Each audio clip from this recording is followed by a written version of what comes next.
So this process of taking genuine interest with the customer and then negotiating and agreeing a path forward, we all know that closing shouldn't be a big adventure at the end of the sale, where we're hoping we're going to get the outcome we want. It should just be a natural next step. And we should be closing for sensible points of progression all through the sale. I love what the last speaker said yesterday when he was talking about the fact of actually letting the customer be in control.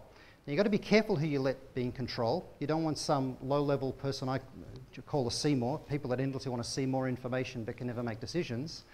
You don't want to let them be in control because they'll endlessly waste your time. But if you're dealing with power in an organisation, if you embrace this relationships of genuine influence and integrity inside an organisation and operate at that level, you can say to people, I think we both see that this makes sense. What do you think is the logical next step for us here?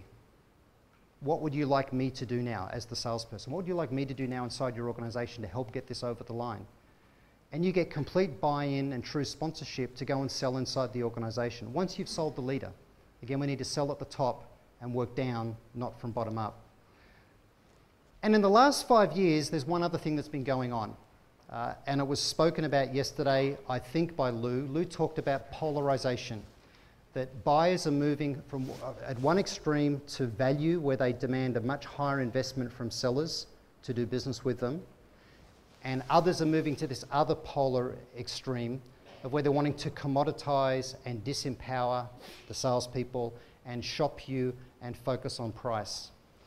Let's just have a look at a 1-minute clip from Neil Rackham, who spoke in Sydney about 18 months ago. I was actually at this event with him, and see what he says about this. Another way of looking at the problem is to say, if you go back 5 years, as a percentage of your customer base, shall we say notionally 10%, 5 years ago, were viciously transactional. Everything was price. And maybe a similar percentage wanted some help and advice, real help and advice. But the majority of your customers were in the middle. They were quite happy with a value proposition which said, we'll pay you a little bit better margin if you'll give us a little bit of help. Well, here is the big, big change. That curve now looks like this. You've got many more customers who have migrated down to the transactional. The internet has driven that very fast.